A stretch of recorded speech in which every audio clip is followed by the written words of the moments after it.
Hello mga kasirin! Nandito na naman tayo para magbasa ng isang liham na tiyak ay makakapagbigay diin at magbibigay ng lakas sa mga nakikinig. Ang susunod na kwento ay hindi biro, isang kwento ng sakit, pakikibaka at sa huli, kaligtasan. Kaya't mag-relax kayo, makinig ng mabuti at tandaan, ito ay para sa lahat ng nakaranas ng pinagdadaanan ni Ina. Sa mga taong hindi alam kung paano magsisimula muli. Simulan na natin, pakinggan natin ang kwento ni Ina. Ako nga pala si Ina. And storyang ito ay nangyari noong ako ay 16 years old ako. Walang permanenteng tirahan at walang matatawag na totoong pamilya. Hindi ko alam kung paano ako napunta sa ganitong sitwasyon. Isang taong palaging gutom, pagod, at laging naghahanap ng masisilungan sa lansangan. Minsan sa ilalim ng waiting shed. Minsan sa likod ng mga abandonadong gusali. Basta may matutulugan. Ayos na. Wala akong matinong damit. Ang suot ko lang noon ay isang luma at kupas na dress na hindi ko na maalala kung saan ko nakuha. Ang buhok ko, mahaba pero magulo, palaging amoy araw. Ganito ang buhay ko sa loob ng halos 2 taon. Palaboy, nagmamalimos, at minsan, umaasa sa awa ng iba. Pero hindi lahat ng taong nagbibigay ng tulong ay may malinis na intensyon. Yung iba, may kapalit na hinihingi. Isang gabi, habang pagod na pagod akong naglalakad sa may gilid ng highway, napansin kong nagpapark ang isang itim na SUV malapit sa kalsada. Hindi ko naman iyon pinansin. Pero nang bumaba ang lalaking nasa loob, agad akong kinabahan. Malinis ang suot niya, white polo, slacks, at mamahaling relo. Matipuno ang pangangatawan, halatang may edad na, pero may angas ang dating. Miss, anong ginagawa mo dito? Gabi na? Tanong niya. Hindi ko agad alam ang isasagot. Hindi ko siya kilala. Pero sa sitwasyon ko, sanay na akong kausapin ng kung sino-sinong tao. Minsan pulis, minsan tambay, minsan mga lasing na naghahanap ng mapaglilibangan. Wala lang po, sagot ko ng mahina. Wala kang uuwian? Umiling lang ako. Tara, sumakay ka. Baka gusto mong kumain? Sa totoo lang, gutom na ako noon. Maghapon na akong walang kain. At ramdam kong nanginginig na ang tuhod ko sa pagod. Pero kahit anong gutom ko, hindi ko basta-basta mapagkakatiwalaan ng lalaking to. Okay lang po, salamat. Pero hindi siya umalis. Sa halip, inilabas niya ang pitaka niya at may inabot na 500 piso. Sige, kung ayaw mong sumama, eto na lang. Bumili ka ng makakain. Tiningnan ko ang pera. 500. Ilang araw na pagkain din yon, dahan-dahan, kung inabot ang pera. Pero nang mahawakan ko na ito, hindi niya agad binitiwan. Napatingin ako sa kanya. Iba ang tingin niya sa akin. Hindi yung tingin ng isang taong nag-aabot ng tulong. Iba. Parang sinusukat niya ako. Parang may hinihintay siyang gawin ko. Gusto mo pa ng mas malaking tulong? Tanong niya. Napalunok ako. Sa tono ng boses niya parang may kasunod pang alok. Ako nga pala si Vic, pakilala niya. Mayor ako dito sa probinsyang to. Biglang lumakas ang tibok ng puso ko. Mayor? Isang makapangyarihang tao? Hindi kita pipilitin, dagdag niya. Pero kung gusto mong mabuhay ng mas maayos, baka pwede kitang tulungan. Natigilan ako. Ilang beses na akong pinangakuan ng kung ano-ano ng iba't ibang tao. Pero sa huli, wala namang nagbago sa buhay ko. Pero sa sitwasyon ko ngayon, may pagpipilian ba talaga ako? Tumingin ako sa madilim na kalsada. Wala akong ibang pupuntahan. Gutom ako. Pagod ako. At sa unang pagkakataon, may isang taong mukhang handang tumulong sa akin. At iyon ang gabing sinira ko ang sarili kong buhay. Hindi ko alam kung anong pumasok sa utak ko nang magdesisyon akong sumama kay Vic. Hindi ko alam kung bakit ko siya pinili. Kung dahil sa gutom, sa takot, o sa kawalan ng pagpipilian. Pero isang bagay lang ang sigurado. Sa gabing iyon, nagbago ang lahat. Pumayag akong sumama sa kanya. Sa loob ng sasakyan tahimik kami. Ang ilaw mula sa streetlights ay nagpapakita ng mga anino sa kanyang mukha. At tuwing titingin siya sa akin, nararamdaman ko ang bigat ng tingin niyang parang may hinahanap sa akin. Hindi ko alam kung anong mga intensyon niya. Hindi ko rin alam kung ano ang magiging kapalit ng desisyon kong ito. Pero sa loob ng sasakyan, sa ilalim ng ilaw na dumadaan, pakiramdam ko, hindi ko na kayang umatras. Habang binabaybay namin ang kalsadang walang katapusan, nagsimula akong makaramdam ng kaunting takot, pero may halong pagkabighani. Ang mga kamay niya, nakapatong lang sa manibela. Pero parang may ibang uri ng lakas na nararamdaman ko mula sa kanya. Hindi ko siya kilala, pero ang aura niya, ang mga mata niya, ay tila nagsasabi ng maraming bagay. Hindi siya ordinaryong tao. Narito, tayo, sabi niya nang makita ko ang isang mataas na gate. Ito ang bahay ko. Lumabas kami ng sasakyan at tinulungan niya akong maglakad papunta sa harap ng malaking bahay. Ang mga pader nito, may mga ornamentong mukhang mahal at ang mga ilaw ay parang naglalabas ng init, tila nagsasabing welcome ako. Ngunit ang puso ko, parang may pag-aalangan. Pumasok ka muna, sabi ni Vic habang binubuksan ang pinto. Magpahinga ka, magtutulungan tayo. Dahil sa antok at pagod, hindi ko na naisip kung anong mga kasunod na mangyayari. Kinuha ko ang gamit ko at pumasok sa loob. Ang amoy ng bahay ay bago at malinis, pero may kakaibang tensyon sa hangin. Hindi ko na siya tinanong kung ano ang ibig niyang sabihin nang sabihing tutulungan niya ako. Sa mga ganitong pagkakataon, parang mas mabuti na lang na hindi na magtanong, para hindi na mag-isip ng masyadong malalim. Hindi ko alam kung anong klase ng tulong ang inaalok niya, pero naramdaman ko ang bigat ng bawat hakbang ko habang sinusundan siya sa loob. Pinili kong hindi magtanong pa.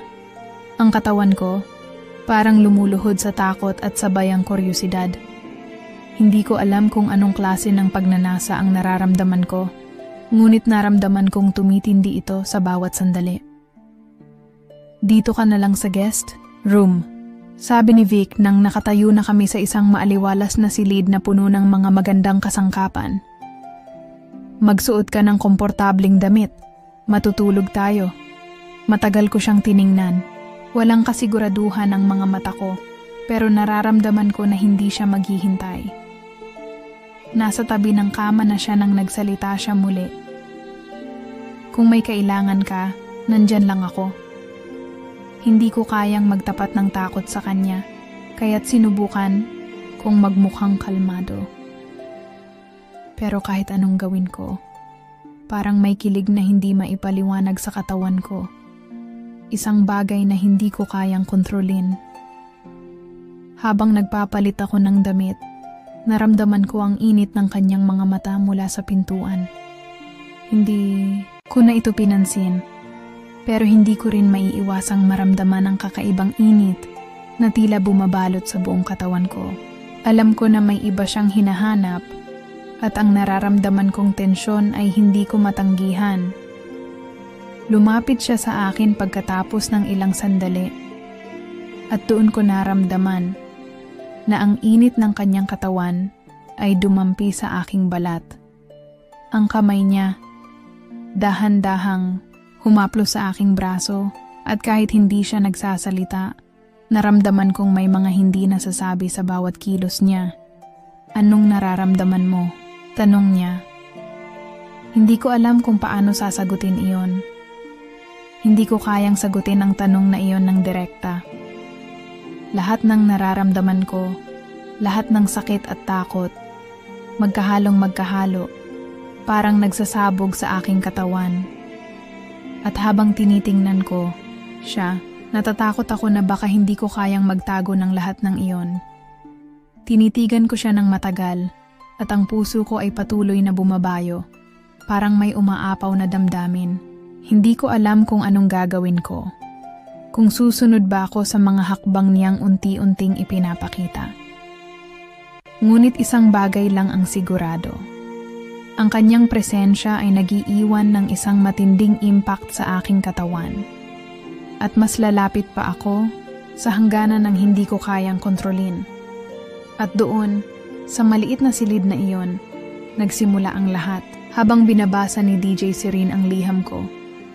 Hindi ko alam kung anong magiging epekto nito. Hindi ko alam kung paano ko kayang ipaliwanag kung gaano kalalim ang sugat na iniwan ng mga nangyari sa akin. Kung gaano kasakit ang bawat araw na ang tanging ginugol ko ay ang takot, ang pangarap na sana'y makalabas, ngunit wala akong lakas na gawin ito. Sa lahat ng mga nararamdaman ko, ang takot ang pinakamabigat. Pero may nararamdaman akong kakaibang lakas nung dumating ang araw na nagsimula kong isulat ang liham na to. Hindi ko alam kung bakit, pero kailangan ko nang magsalita. Hindi ko kayang magpatuloy nang hindi ko sinasabi ang totoo. Hindi ko kayang mabuhay sa ilalim ng bigat ng kanyang mga ginagawa sa akin. Hindi ko kayang patagilid na masaktan. Na parang walang nangyayaring mali. Na parang walang nakakaalam. Nung unang dumating si Vic sa buhay ko, hindi ko pa naiisip na magbabago ang lahat. Pinili ko siyang pagtiwalaan. Ang mga kamay niyang una, akong tinulungan, tila may malasakit. Ang mga mata niyang sinasabing hindi ako pababayaan. Parang ang buhay ko ay umasa na ang lahat ng ito ay magbibigay sa akin ng pag-asa. Na baka, sa wakas, may taong magmamahal sa akin. Pero hindi ko alam na ang mga malalambing na salita, ang mga pangako ng tutulungan kita, ay tatagal lamang hanggang sa makuha niya ang gusto niya. At ang unang pagkakataon na ang kamay niyang may kabaitan ay naging marahas, doon ko lang naisip na baka hindi ko na kayang mag-isa. Dahan-dahang nagbago ang lahat. Noong una, tinatanggap ko lang ang mga ginagampanan niyang di kayang tingnan ng iba. Naramdaman kong may mali. Pero mas pinili ko na lang isara ang aking mga mata. Magpatuloy at magtiwala. Pero unti-unting lumala. Ang mga simpleng paghawak na dati ay tila inosente, ay nagiging mas madalas. Pagkatapos, napansin ko na, hindi na lang siya humahawak, kundi tinutukso na ako ng mga malalalim na tanong na wala akong kakayahang sagutin. Isang gabi, pagkatapos ng isang nakakabighaning hapunan, ay dumaan na siya sa aking silid. Walang imik, walang anuman, basta dumaan siya at sinimulang hawakan ang aking katawan. Sinubukan kong lumayo, pero ramdam ko ang lakas ng kamay niya. Ang bigat ng mga kamay na hindi ko kayang itulak. Ang init ng katawan na nagsusugbong sa aking sariling katawan at ang mga mata niyang hindi kumikibo. "Nandyan ka lang," sabi niya, at ang mga salita niya ay parang naglalaman ng isang banta. "Dahil kailangan kita." At doon, nagsimula ang lahat. Ang mga kamay niyang nagiging galit, ang mga mata niyang puno ng pagkamuhi. Hindi ko na maintindihan ang ginagawa niya. Sa bawat ulos ng mga kamay niyang masakit, parang umaabot ang pagnanasa. At sa bawat sagot ko, tila mas nadudurog ang puso ko. May mga araw na nagtatago ako, umiiyak ng mag-isa, na parang wala akong magagawa. Parang ang katawan ko, wala na. Hindi ko na siya kayang itulak. Hindi ko na kayang magsalita. Nang magsimula siyang magpatuloy sa araw-araw na pang-aabuso, hindi ko na alam kung saan ako pupunta. Walang kaligtasan, walang takas. Parang ang bawat araw ay parehong pakiramdam. Pagmulat ko sa umaga, takot. At ang lahat ng nangyayari, tila hindi ko kayang ipaliwanag. Ako na lang ang sumasagot sa mga tanong. Pero ang takot ay nanatili sa puso ko. At ngayon, nang binabasa ni DJ Serene ang liham ko, parang sumabog ang lahat. Habang ang bawat salita ay lumalabas sa kanyang mikropono, nararamdaman ko ang mga mata ng buong mundo sa akin. Wala nang lihim, wala nang takot na matago. Ang mga tao ay nakikinig at may mga pumatol, may mga humusga. Puno ng galit at hinagpis ang mga komento. Nakalutang ang mga salitang, bakit hindi ka nagsalita noon pa? Bakit ngayon lang? Ang mga tanong na tumusok sa puso ko. At sa bawat tanong, naglalaban ang mga damdamin ko. Kung tama ba akong magsalita? Kung may mali ba akong ginawa? Kung mali ba ang desisyon kong magsalita? Pero anong magagawa ko? Wala na akong ibang paraan kundi magtapat. Habang ang mga komentaryo ay nagsasalita ng matitinding pahayag, wala na akong nararamdaman kundi ang mga mata ni Vic.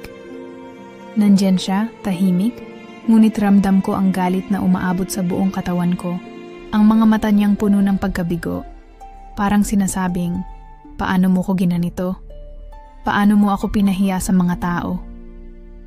Hindi ko alam kung ano ang mangyayari sa susunod. Hindi ko alam kung anong gagawin niya sa akin. Pero sa mga oras na iyon, natutunan kung tanggapin na ako'y nasa isang sitwasyon na wala akong magagawa. Sinabi ko na. At ang bawat salitang naririnig nila, iyon na ang katotohanan ko. At si Vic, galit na galit siya. Hindi siya makapaniwala. Parang ang lahat ng mga tao ng kanyang kontrol sa akin, naglaho sa isang saglit. Nagalit siya, hindi lang sa akin, kundi sa sarili niyang pagkatalo. Hindi siya makapaniwala na kaya kong itaas ang aking boses. Hindi ka makakalabas ng buhay sa lahat ng ito, sigaw niya. Wala kang kakayahang magsalita, wala kang kwenta nang wala ako. Pero sa mga oras na iyon, napagtanto ko na ang tunay na takot ay hindi na sa kanya, kundi sa sarili ko, sa kung paano ko siya pinili. Ngunit sa bawat pag-amin ko, at sa bawat kalungkutan, napagtanto ko na ang tunay na lakas ay hindi ang katawan, kundi ang pagpili ko na magsalita, na hindi siya mananalo sa lahat ng ito. At habang ang mundo ay naglalabas ng reaksyon, ang pinakamahalaga ay ang pagkakaroon ng tapang. Pagkatapos ng liham, hindi ko na kayang magtakip. Ang buong mundo ay alam na ang nangyari, ang mga bagay na matagal ko nang tinatago, ang mga lihim na itinago ko sa dilim ng aking puso. Akala ko ay makakawala ako sa lahat ng iyon sa pamamagitan ng pagkumpisal ko kay DJ Serene. Pero hindi ko alam na ang pagsasabi ng totoo ay magdadala ng mas malalaking problema. Pagkatapos ng araw na iyon, ang buhay ko ay hindi na muling naging pareho. Habang ang mga komento sa social media ay punong-puno ng galit, sympathy, at mga tanong, wala akong magawa kundi magbasa at maghintay. Ang mga taong nakikinig sa liham ko ay may kanya-kanyang reaksyon, ngunit ang mga galit na komento ay ang pinakamabigat para sa akin. Bakit ngayon lang? Bakit hindi mo siya iniwasan agad? Dapat may tapang ka na magsalita noon pa. Ang mga tanong na yon ay nag-uukit ng sugat sa puso ko. Wala akong sagot. Hindi ko alam kung paano ko magiging makatarungan ang aking mga desisyon. Marami akong tanong din sa sarili ko. Bakit nga ba ako nagpaiwan sa kanyang mga kamay? Bakit ko siya pinili kahit na nararamdaman kong mali? Hindi ko alam kung paano ko pa kayang patunayan sa sarili ko na hindi ko kasalanan ang nangyari. Ngunit may isang bagay na hindi ko kayang alisin mula sa sarili ko. Ang takot. Takot na balikan niya ako. Takot na paparusahan niya ako. Hindi ako sigurado kung anong magiging reaksyon niya. kung anong kahihinatnan ko matapos ang lahat ng ito. Si Vic, si Mayor Vic. Hindi ko na alam kung paano ko haharapin siya. Sa kabila ng mga komento ng mga tao, hindi ko matanggal ang kanyang mga mata mula sa aking isip. Puno ng galit, puno ng pagkabigo, at puno ng takot na ang lahat ng ito ay magiging isang malaking pagkatalo para sa akin. Naglakad ako sa mga kalsadang iyon, patuloy na sinasaktan ng mga alaala ng gabi na hindi ko makakalimutan. Habang tumatagal, napansin ko ang mga pagbabago sa paligid ko. Ang dating mga kaibigan ko na akala ko'y makikinig at susuporta ay nagkaroon ng mga kakaibang reaksyon. Ang mga dating komportabling mukha ay naging malayo. Naramdaman ko ang malamig na hangin sa paligid ko, na parang lahat ng relasyon ko ay nagsimula ng magbago. May mga tao na nakikipag-usap sa akin na parang wala akong kasalanan. At may mga tao rin na tumalikod na lang, na hindi ko na kayang makausap pa. Parang nagiging ako na lang ang may kasalanan sa lahat ng nangyari. At habang ang mundo ay patuloy na umiikot, ako'y nakatayo sa gilid, hindi malaman kung saan patungo ang buhay ko. Ang mga paratang ni Vic ay naging isang pahirap sa akin. Pinipilit niyang gawing kasalanan ko lahat ng nangyari. Wala kang kwenta. Wala kang magagawa. Ang mga salitang iyon, hindi ko na kayang tanggapin, pero patuloy pa rin niyang binabato sa akin. Minsan, nag-aalala akong baka totoo siya, baka wala akong magawa para itama ang mga pagkakamali ko. Hindi ko alam kung anong klaseng tao si Vic, pero ang alam ko lang, hindi ko na siya kayang takot-takutin pa.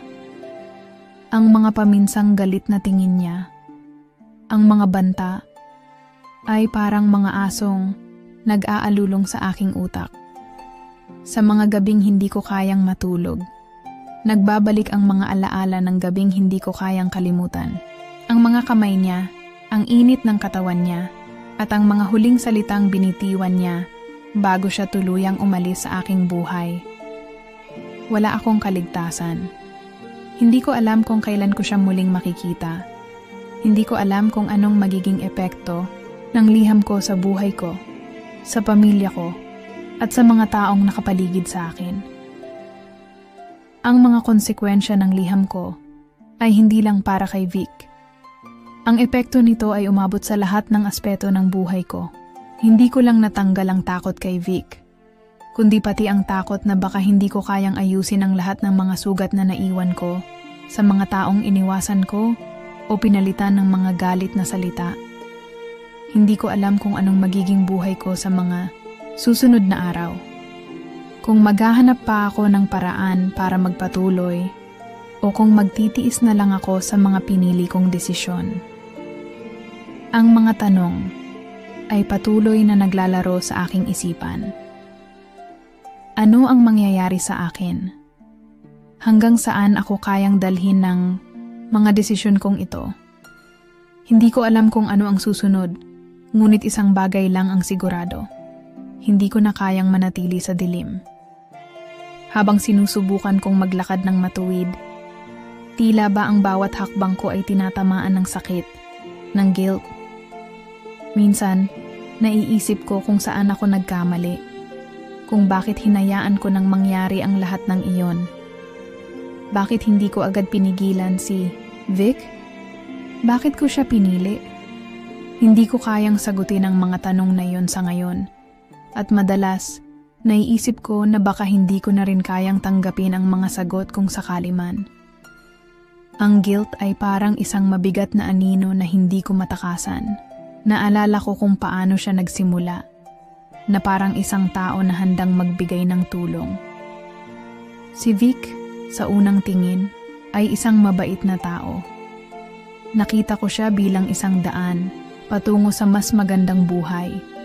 Isang buhay na puno ng seguridad at kahit konting kaligayahan. Pero habang tumatagal, ang lahat ng iyon ay naging isang masalimuot na laro. Ginamit niya ang lahat ng insecurities ko, lahat ng kahinaan ko, upang kontrolin ako Bakit hindi ko nakita iyon agad? Bakit hindi ko pinansin ang mga hinala ko? Siguro, kasi noong mga oras na yon, naguguluhan ako. Laking gulat ko nang malaman na ang mga bagay na akala ko ay palatandaan ng pagmamahal ay isang uri ng pagsasamantala. Hindi ko masisi ang sarili ko na magpatuloy kasi takot na takot ako. Hindi ko alam kung saan pupunta o kung anong mangyayari sa akin. Ang sakit ng bawat pagkakataon na pinili kong patuloy na magtiis at hindi ko kayang baguhin iyon. Pinipilit kung balikan ang mga araw na iyon na parang tinatanong ko ang sarili ko kung saan ba ako nagkamali. Nais ko sanang magsisi. Ngunit ang mga saloobin ko ay masyadong magulo. Habang binabalikan ko ang mga alaala, napansin ko na parang may mga pagkakataon na hindi ko kayang kumilos. Parang may puwersa sa paligid ko na naguutos, na nagpipilit iparamdam sa akin na wala akong karapatang magsalita. Tinutukso ako ng takot. Pinapalakas ng bawat araw na ako lang mag-isa. Pero isang araw, unti-unti ko ring napansin na ang sakit na nararamdaman ko, hindi na lang dahil sa mga nangyari sa akin, kundi dahil sa sarili ko.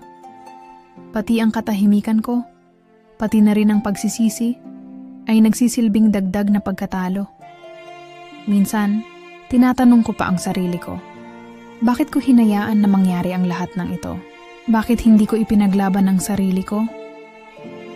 Hindi ko alam kung anong sagot ang hanapin ko.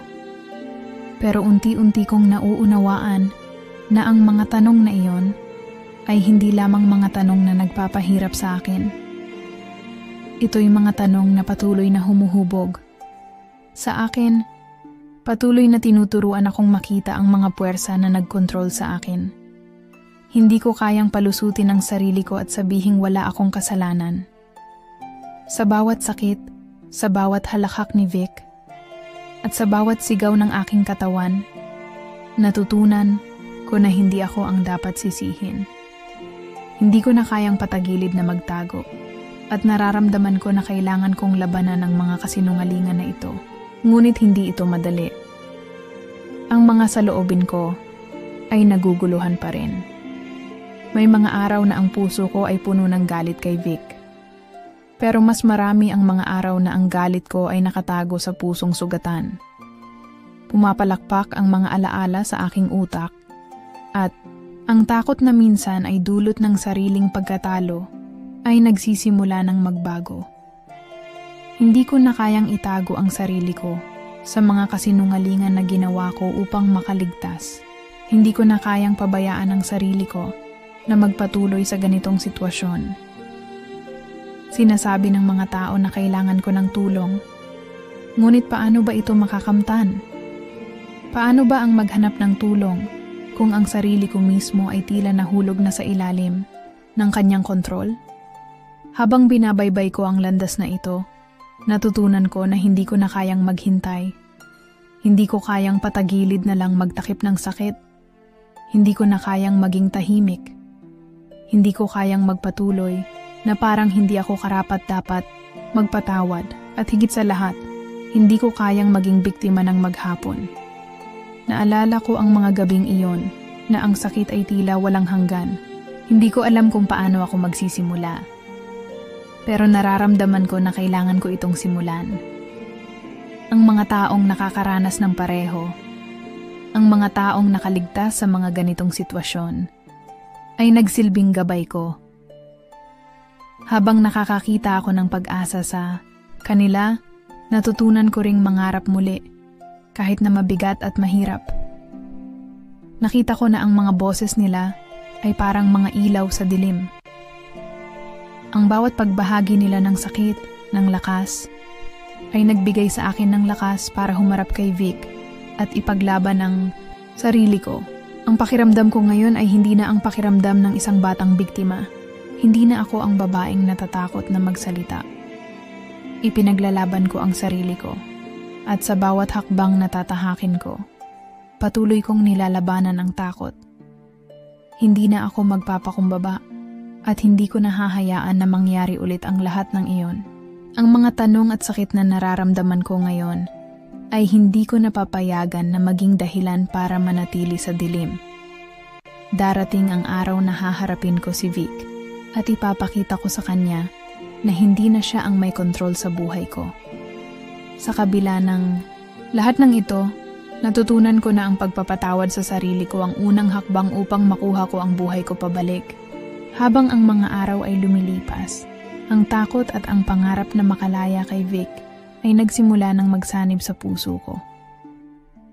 Naramdaman ko na unti-unti, ang mga piraso ng buhay ko na dati ay nawasak at nagkalat, ay muling nagsimulang magbukas. Kahit na masakit pa, hindi ko na kayang magpatuloy na maging biktima. Hindi ko kayang manatili sa ilalim ng kanyang mga kamay na puno ng kontrol at pang-aabuso. I needed to break free, no matter what it took. Hindi madali ang magdesisyon na magsimula ulit. Ngunit, natutunan ko na ang takot ay hindi dapat maging hadlang sa buhay ko. Habang pinapalakas ko ang sarili ko, nakatagpo ako ng mga bagong kaalyado, mga taong nagbigay sa akin ng lakas at tapang upang humarap sa mga matitinding pagsubok. Isa na rito si Ataisha Maribel, isang abogada na may malasakit sa mga biktima ng pang-aabuso. At si Maria, isang women's rights advocate na tumulong sa akin upang makilala ko ang aking mga karapatan bilang isang babae. Si Ataisha Maribel ay nagsimula nang magbigay ng gabay sa akin. Tinulungan akong magtayo ng mga hakbang na maaaring magbigay proteksyon sa akin laban kay Vic. Tinuruan niya akong kung paano mag-ipon ng ebidensya, paano magtago ng mga mensahe at mga dokumento na magpapatunay ng pang-aabuso at manipulasyon ni Vic. Si Maria naman ay naging ang katuwang ko sa pagbuo ng isang plano na hindi lamang maglalayo sa akin kay Vic, kundi magbibigay din sa akin ng pagkakataon na magsimula muli ng buhay na malaya.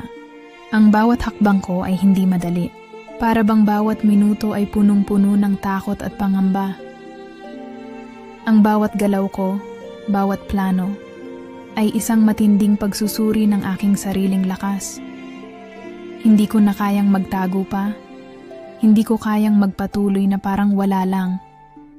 Sinimulan ko ng magplano ng masinsinan. Tuwing gabi, nagtago ako sa isang sulok ng bahay. At dun ko pinaplanong mabuti ang bawat hakbang. Hindi ako pwedeng magkamali. Kung magkamali ako, baka hindi ko na makayanan pa ang mga susunod na hakbang. Habang ako ay abala sa pagpaplano ng aking pagtakas, si Vic ay naging mas mapanuri. Napansin ko na nagsimula siyang magbantay sa bawat galaw ko.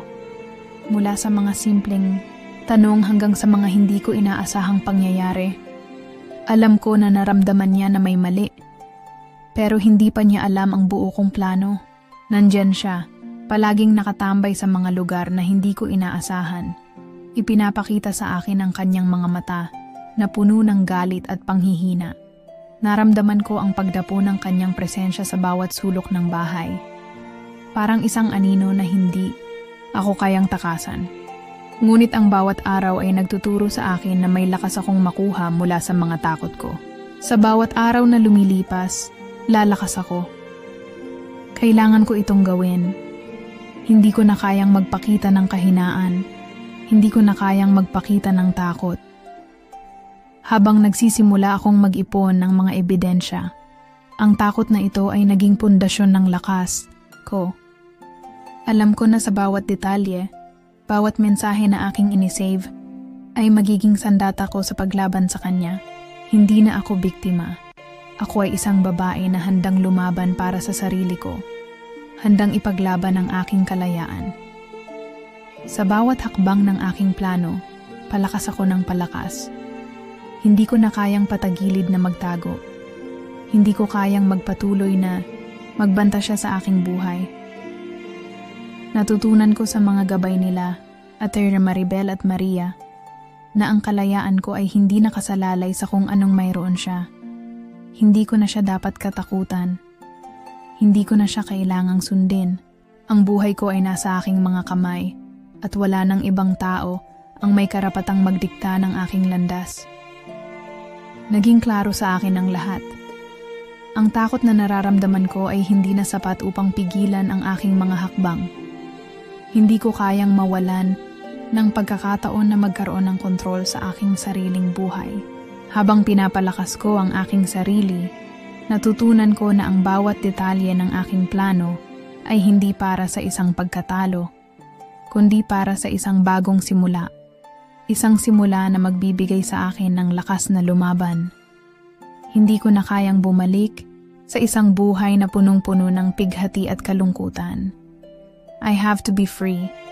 Nasa harap ko na ang pinto ng kalayaan. Gamit ang mga ebidensya, ang lakas ng loob, at ang tulong ng mga kaalyado ko, magsisimula akong magtago. Si Vic, kahit anong gawin niya ay hindi na makakapigil sa akin. He will never hold power over me again. Gabi na, at ang dilim ng kalangitan ay parang isang malaking kurtina na bumabalot sa aking paligid. Ang hangin ay malamig at ramdam ko ang kaba sa aking dibdib, ngunit sa bawat hakbang ko, ang lakas na dulot ng takot at pangarap na makawala ay nagiging mas matindi. Hindi ko na kayang manatili. Ang oras ay dumating na. Ang sandaling pinakatakot ko, ngunit siyang kailangan ko upang magtagumpay. I was running for my life.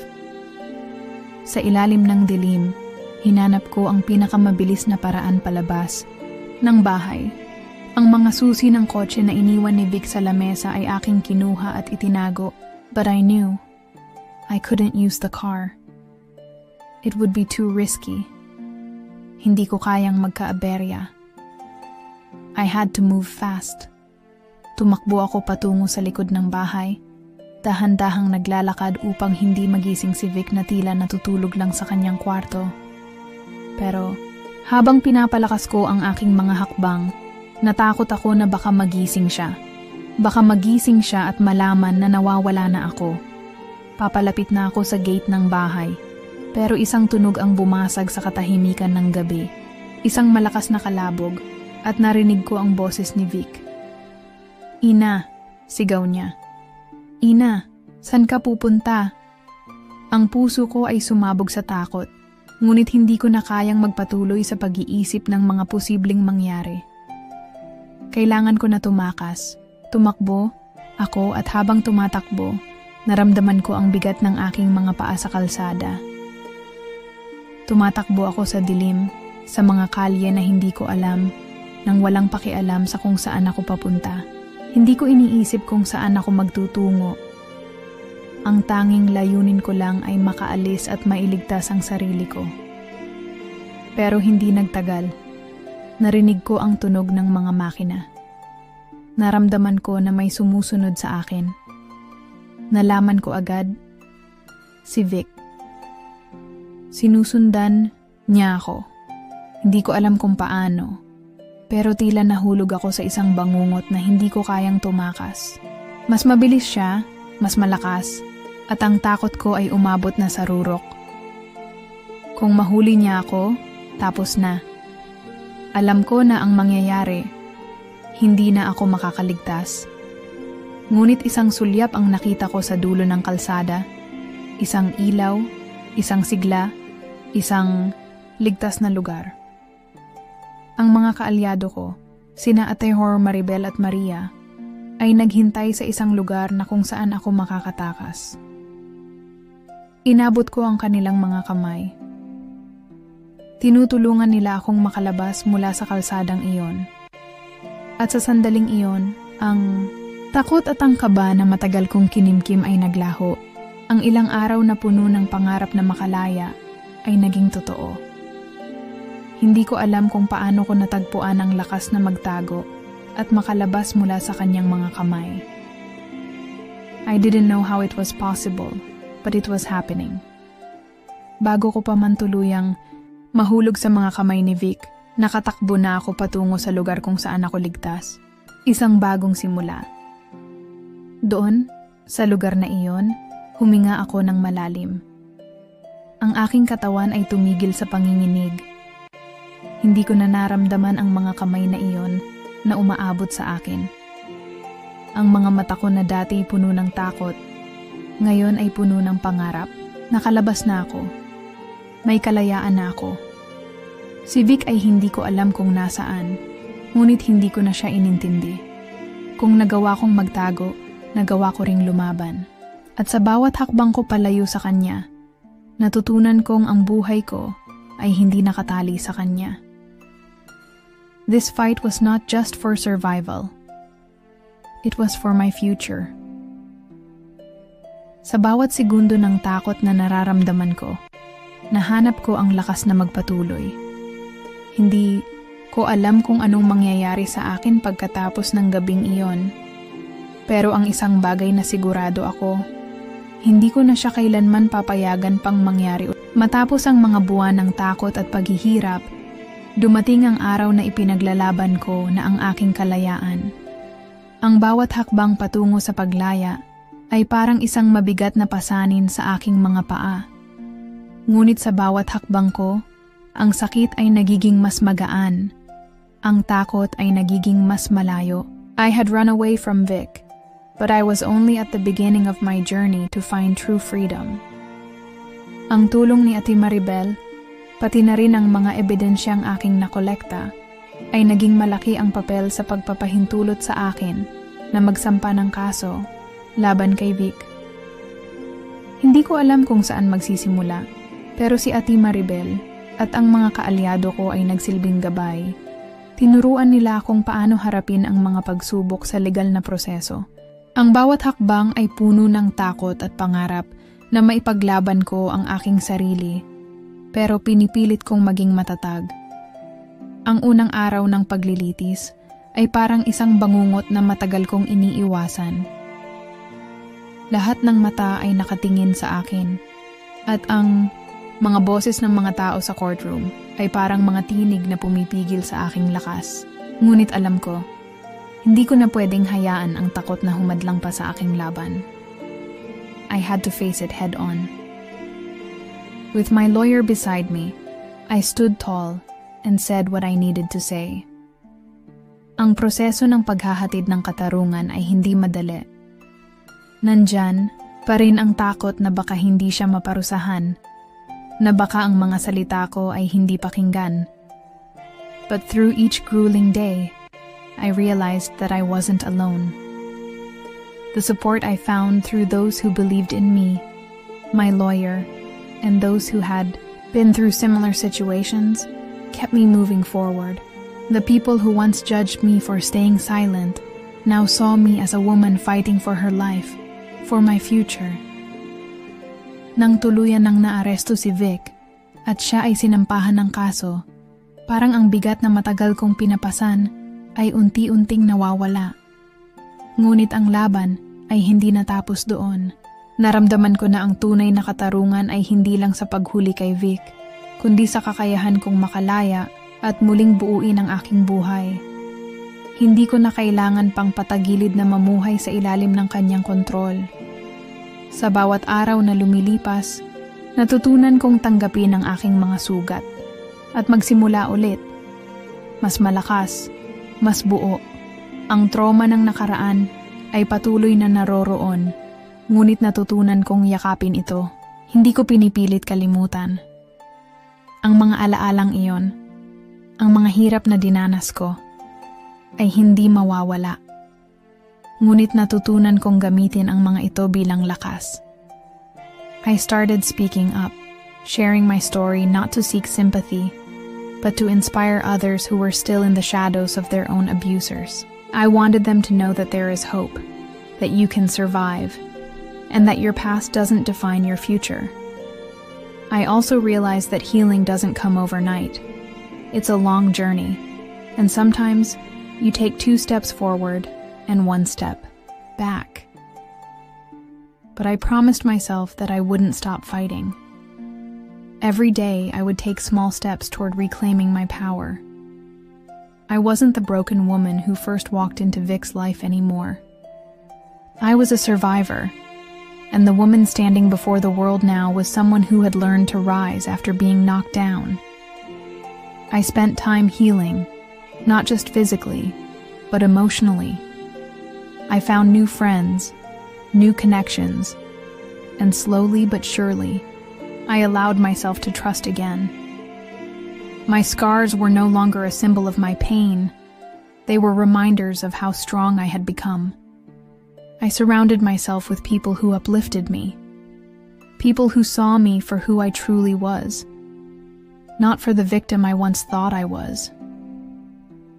Eventually, Vic's trial came to an end. He was convicted of his crimes and sentenced to prison. But even with his punishment, I knew that my victory wasn't just in the legal system. It was in reclaiming my life. I had taken back the power he had stolen from me, piece by piece, and now I was finally free. Though the trauma of my past would always be a part of me, I had learned that it didn't define me. I had overcome the darkest days of my life and emerged stronger, wiser, and ready to embrace the future. No longer was I the broken woman in fear. I was a survivor, and my journey had just begun. And as I shared my story with others, I realized that healing doesn't mean forgetting. It means, maraming salamat mga kasirin sa pakikinig sa kwento ni Ina. Ipinakita niya sa atin na kahit gaano pa kabigat ang ating pinagdadaanan, may pag-asa pa rin na makatawid, makabangon, at magsimula muli. Kung ikaw man ay dumadaan sa isang mahirap na sitwasyon, tandaan mo, hindi ka nag-iisa.